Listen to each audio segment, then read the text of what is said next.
All right, let's dive into one of the most incredible business stories you'll ever hear. It's about a man named Sam Walton, a guy who was told he had absolutely no future in retail, but somehow he went on to build the largest company on the planet. Let's get into it. So take a good look at this number on your screen. $572 billion. Just let that sink in for a second. Any guesses what that is? I mean, it's not far off from the GDP of a small country, but it's not that. That, right there, is how much revenue one single company, Walmart, brought in just 1 year. We're talking about the world's biggest retailer, and with over 2 million employees, the world's largest private employer. It's an absolute behemoth. But what's truly mind-blowing is the story of the guy who started it all. And get this, that quote, that wasn't some rival trying to talk smack. Nope, that came from Sam Walton's very first boss. So the question is, how on earth does a guy who was basically told he was a failure go on to build the biggest retail empire in the history of the world? Yeah, Sam Walton's story, it starts about as far away from a fancy corporate boardroom as you can imagine. He was born back in 1918, a farmer's son, and his family was constantly moving, just chasing work. He even described his parents as the two most quarrelsome people to ever live together. So, not exactly a fairy tale start. In his first real job in retail, as a sales trainee at JCPenney, it was a total disaster. I mean, on one hand, the guy was a mess. His bookkeeping was awful, and he could not stand making customers wait around for paperwork. His boss was this close to firing him. But, and this is a big but, he had this incredible, natural talent for selling. It was the one thing, the only thing, that saved his job. So after he served in World War II, Walton decided, you know what, I'm done working for other people. He took a $20,000 loan from his father-in-law, threw in $5,000 of his own savings, and bought a failing Ben Franklin franchise in Newport, Arkansas. Now you gotta understand, this was a huge risk. The store was bleeding money, and millions of small shops just like it were going under all over the country. But Sam Walton, he wasn't about to play by the rules. He went out and found cheaper suppliers completely outside the franchise system and just slashed his prices. His whole strategy was, forget high margins, let's make our profit on a massive volume of sales.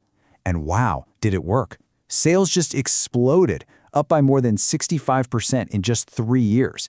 His little store became the most successful in the entire region. So he'd done it, right? He'd taken this failing store and turned it into the town's biggest success. He had the magic touch. But here's the crazy part. None of that mattered, because of one single, catastrophic oversight, it was all about to be snatched away from him.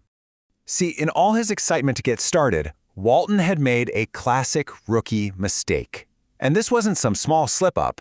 This was the kind of mistake that costs you your entire business. His lease, it didn't have a renewal clause. So what does that mean? It means when the 5 years were up, the landlord saw this gold mine of a store, refused to renew the lease, and then bought the business for a fraction of its real value, just to give to his son. Just like that, Walton was forced out.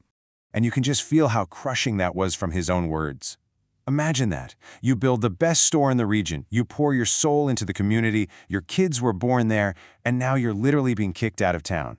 It was just a brutal lesson in business. But this is where the story really turns. Because instead of giving up, Walton dusted himself off and immediately started searching for a new town. He found this tiny community called Bentonville, Arkansas, and decided, okay, I'm starting again from scratch. But this time, he was going to do things differently.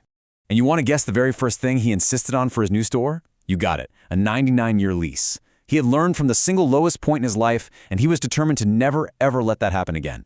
Now, in Bentonville, he stumbled upon another idea that would completely change the game: self-service. Instead of clerks fetching items from behind a counter, customers could just grab what they wanted themselves and pay at the front. Fewer employees meant lower costs, which meant he could drop his prices even further. This single change tripled his income in less than a year. So, by the early 1960s, Walton owned 15 successful stores. Most people would be thrilled, right? Time to coast. But not Sam. He had this idea brewing, an idea that would combine everything he'd learned from his successes and his failures into one massive, risky gamble. His plan was basically a three-part punch. First, build huge stores in all the small towns that the big competitors were ignoring. Second, discount everything in the store, all the time, not just a few items to lure people in. And third, scale up that profit on volume strategy to a level nobody had ever even imagined before. So he takes this revolutionary idea to his partners at the Ben Franklin franchise, and they rejected it completely. To make it work, they'd have to cut their own profits in half, and they just refused. So Walton did the only thing he could. He mortgaged his home, borrowed every single dollar he could find, and went all in on his own vision. In 1962, the very first Walmart was born. And that gamble, it paid off immediately. People in those small towns went absolutely wild. For the first time ever, they could get big city discount prices without having to travel for hours. People flocked to Walmart, and the company's sales just skyrocketed. The growth from that point on was just breathtaking. After going public in 1970, the company expanded to 276 stores by 1980, and then over 1,000 by 1990. I mean, the pace was unlike anything the retail world had ever seen. And it wasn't just about low prices. Walton built a sophisticated machine. He made his employees, or associates as he called them, partners by giving them stock options. He pioneered new logistics, building warehouses close to his stores for one-day delivery. He cut out the wholesalers, kept stores open longer, and offered huge free parking lots. Every single little detail was obsessed over to lower costs and just make things better for the customer. Okay, here's another number for you.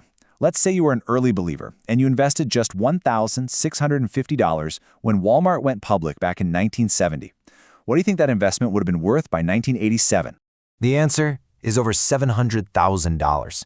An absolutely staggering return that just shows you how powerful his vision was and how much wealth it created for all the people who bought into it early on. Of course, this kind of explosive growth came with a lot of criticism. Many people accused Walmart of destroying small-town businesses. Walton's perspective was that, well, customers are free to choose, and they were choosing Walmart's lower prices. He saw it as competition, pure and simple. And that really leaves us with the central question of his legacy. Was Sam Walton a visionary entrepreneur who brought incredible value to millions and millions of customers? Or was he the man whose relentless drive for low prices came at the cost of America's main streets? You know, maybe the truth is, he was both.